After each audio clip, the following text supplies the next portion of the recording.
With growing signs, the Islamic State militant group was responsible for the recent crash of a Russian airliner in Egypt. Concerns are now shifting to its implications for other terrorist groups. Hey everyone, Jacob here. Thanks for spending some time with me today. I wanted to give you a little bit of an update about what's going on in the world. If you haven't been living under a rock, you know the big news in California is that UFO sighting. The military provided no advanced information about the launch. Later on Saturday, a U.S. Navy spokesman finally confirmed that the Fireball was in fact a Trident II D5 missile test flight at sea from the Kentucky, an Ohio-class ballistic missile submarine. It is part of the country's triad of nuclear deterrence, including land-based missile systems and manned bombers. Now, it wasn't a UFO, it was a Trident missile launch, which brings us to what I wanted to talk to you about today, because the United States is now not only carrying out more military drills than it has before, not only challenging China in the South China Sea, not only basically telling Putin, hey, I'm sorry, we're just going to arm your opposition, and now we're going to put troops on the ground too, because you're not going to bully your way into the Middle East. Right now, we have congressional hearings and congressional meetings, and we have heads of the military saying flat out, we're preparing for World War III. We do not seek a cold, let alone a hot war with Russia. We do not seek to make Russia an enemy.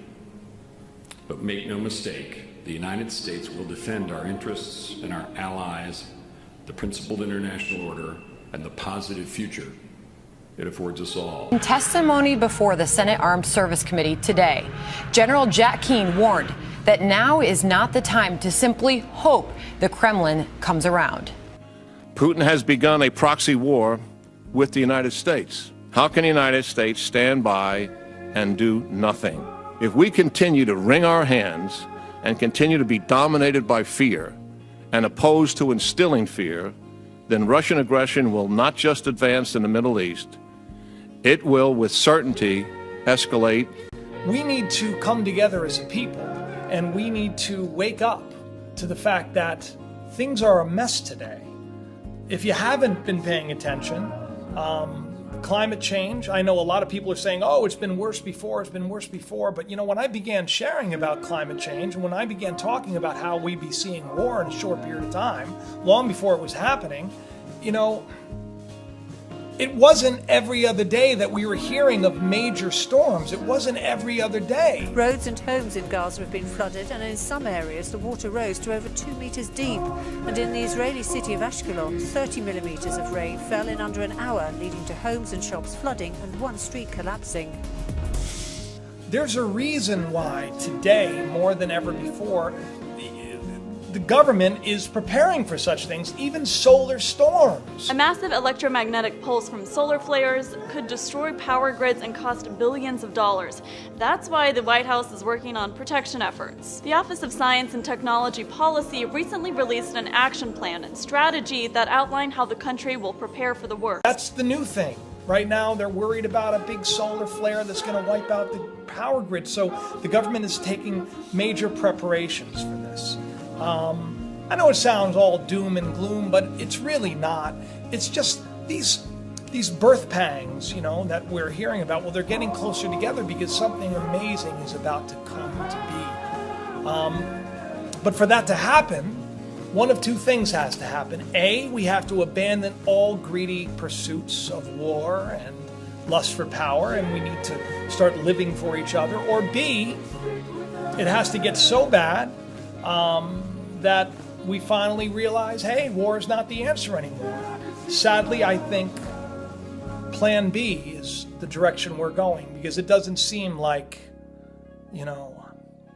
Russia or the United States or China or Iran or Israel, doesn't seem like any country around the world really wants peace. Russian President Vladimir Putin says that Moscow is planning to deploy strike weapons to counter NATO's missile system. Putin says the decision is aimed at preventing Washington's plans to neutralize Russia's deterrence capabilities. He said that the White House is developing the missile program to gain military superiority in the region. The Russian president stressed that Moscow's intended strike system will be able to penetrate any anti-missile system. Moscow's nuclear saber-rattling raises questions about Russia's leaders' commitment to strategic stability, their respect for norms against the use of nuclear weapons. As Carter warns about nuclear movement in Russia, the United States is also upgrading its entire nuclear arsenal. Everything from the submarines to bomber aircraft and land-based missiles that are armed with long-range nuclear weapons.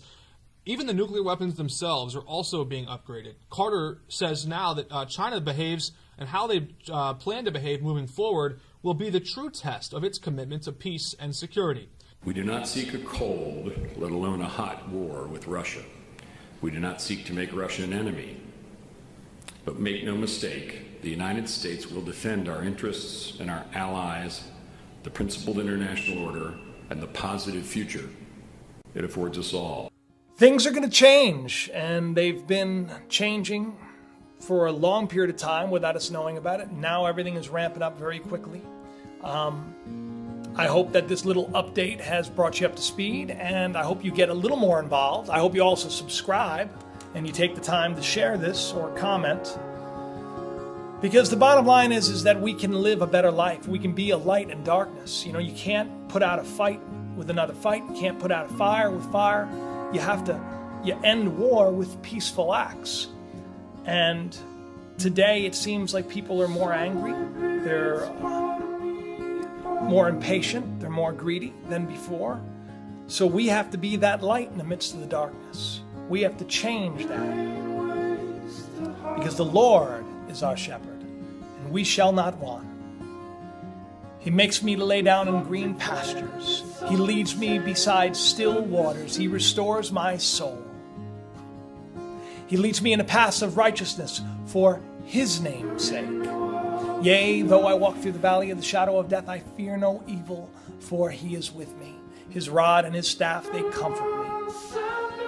He prepares a table in the presence of my enemies. He anoints my head with oil.